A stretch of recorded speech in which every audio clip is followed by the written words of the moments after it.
Good morning everyone, welcome back to my channel. আমি অঞ্জনা, আশা করছি তোমরা সবাই ভালো আছো। আজকে 2 অগস্ট রবিবার, বাজে এখন সকাল প্রায় 9:30।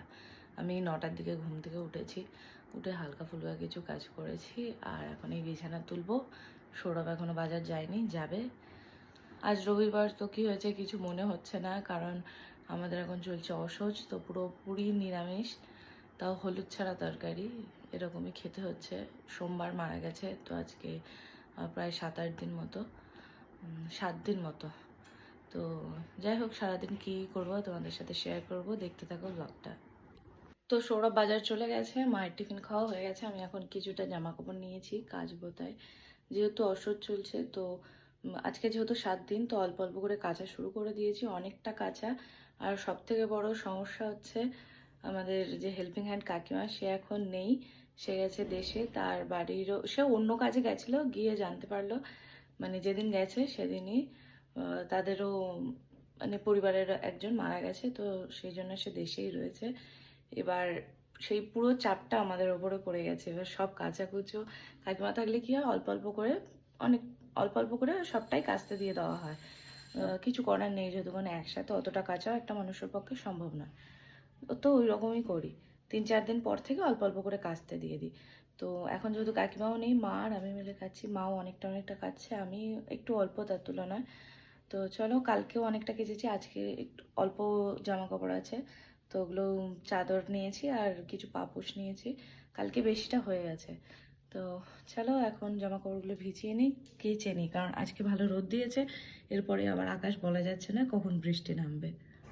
তো জামা কাপড় কেচে স্নান করে আমি চলে এসেছি এখন ছাদে, জামা কাপড় মেলবো।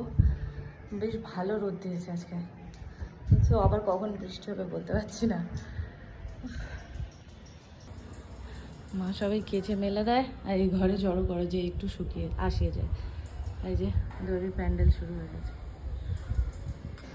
এই কাচাকুচোগুলো তো অ্যাকচুয়ালি 10 দিনের পর থেকেই করা উচিত, 12 দিনের যেহেতু ঘাট, তো কিন্তু এখন আর হয় না।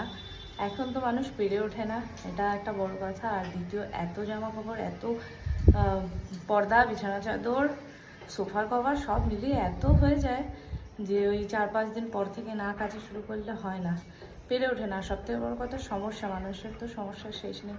আমার কোমরের সমস্যা, আমি খুব একটা ভারী জিনিস চাকাতে পারি না, বা কাচাকুচো তো আমার করা বারণই, আমি এই জন্য করি না, কাকিমাই করে। কিন্তু যেহেতু নেই, এখন তো করতে হচ্ছে, কারণ মার ওপর তো সবটা ফেলে দেওয়া যায় না। তাও মা বেশিটাই কাটছে। মায়ের আবার হাতে ব্যথা, কিছু মাস মানে মাসখানেক হলো ফিজিওথেরাপি শেষ হয়েছে, তাও মা কাটছে, কিছু করার নেই। অ্যাকচুয়ালি ভাগযোগ করে না করলে হবে না, কারোরই শরীরে দেয় না। মায়েরও শরীর পুরোপুরি সুস্থ না, আমারও নয়। তো ওই জন্য ওই ভাগযোগ করে যেমন হয় টুকটাক একটু কম বেশি করে করি।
10টা 55 বাজে এখন, আমার স্নান হয়ে গেছে আর সৌরভ এখনই বাজার নিয়ে এলো, একটু পরে রান্না করব।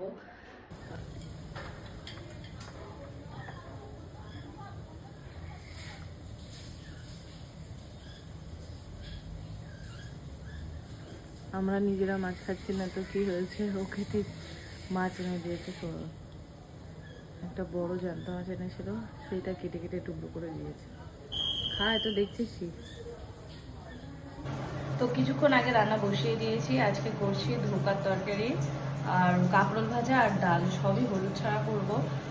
যেহেতু হলুদ ছাড়াই খাচ্ছি আজকে প্রায় 7 দিন, আর কয়েকটা দিন 12 দিনে নৌকাটা আর 13 দিনে শ্রাদ্ধ। তো শ্রাদ্ধের দিনে শান্তি জল পড়ে গেলে তারপরে খাওয়া যাবে। তো আর কটা দিন কষ্ট করে চলতে হবে। তো চলো এখন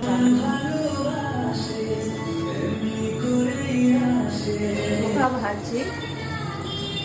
আর এখানে পিস করে রাখা আছে, এখানে ডাল সিদ্ধ করে রেখেছি,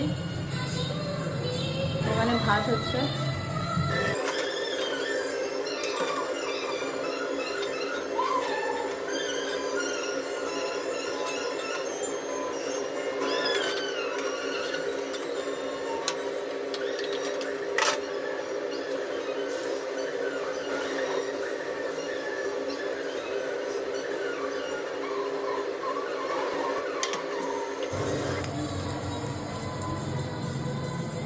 ভেজে রেখেছি এগুলো, আর এগুলো ভাজা হচ্ছে।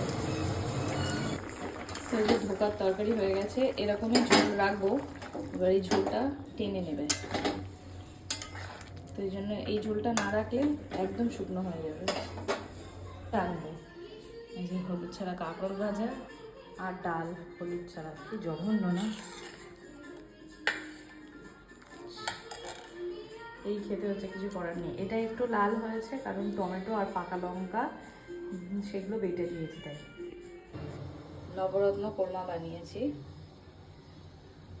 এই অসহ্যের মধ্যেও এটা একটু খাওয়া যাবে। এটা এমনিতেই তো হলুদ দেয় না এই রান্নাটায়, আর এটা যেহেতু নানা রকম সবজি পনির সব কিছু দিয়ে বানানো, চার মগজ সব রকম ঘি নানান রকম জিনিস দেওয়া, তো খেতেও বেশ ভালো হয়। আর ওই ফ্যাকাশে তরকারির থেকে এটা অনেক ভালো। এখন ওই 1:10 মতো বাজে, আমার রান্নাবান্না হয়ে গেছে। এবার রান্নাঘর পরিষ্কার করাও হয়ে গেছে। এবার বাবা আসবে, তারপর খাওয়া দাওয়া করবো। এবার বাবা আসতে 2টো, কালকে যেমন 2টো পার করে এসছে, 2:20 তখন বাড়ি এসছে। দেখি আজকে কখন আসে। আর মা বাবিয়া দিদি বাড়ি আছে, ওরা হাতে হাতে একটু ওই মালসার কাজ করে দেয়, মানে একটু আনাজ কেটে দেয় হয়তো, মালসা বালি ছাড়া এইসব করে টুকটাক, ওখানে রয়েছে।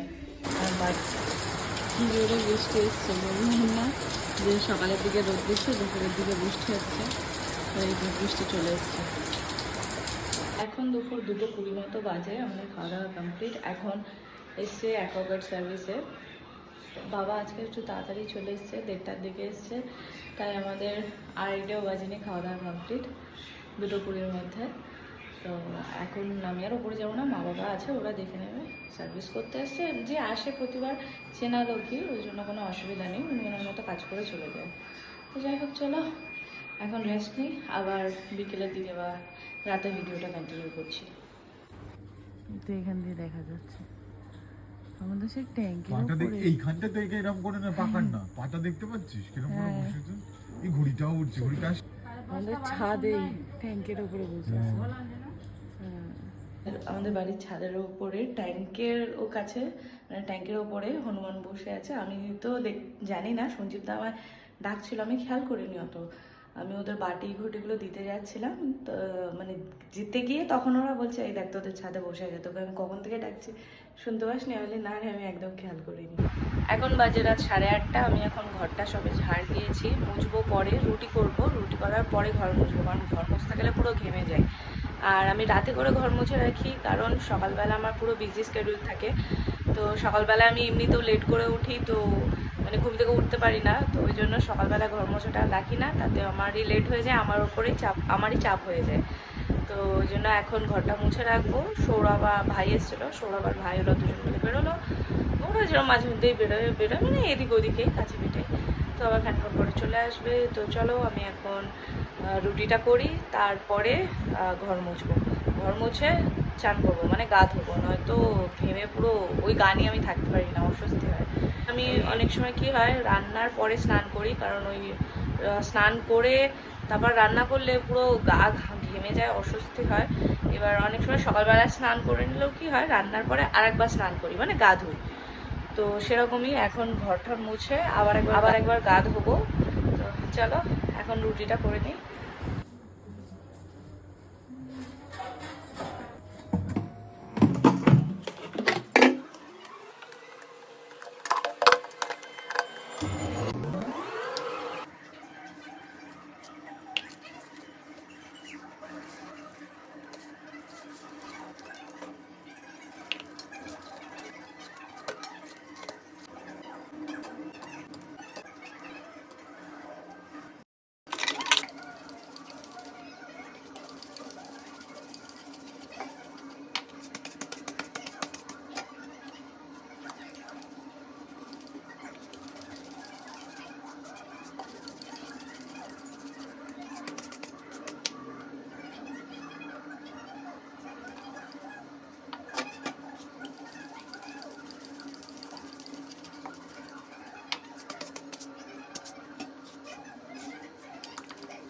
তো এখন 9:45 বাজে, ঘর মোছা হয়ে গেছে, রুটি কি অনেকক্ষণ আগেই হয়ে গেছিলো। তারপর সঞ্জীব দাদার বাড়ি বসে একটু গল্প করছিলাম সবাই।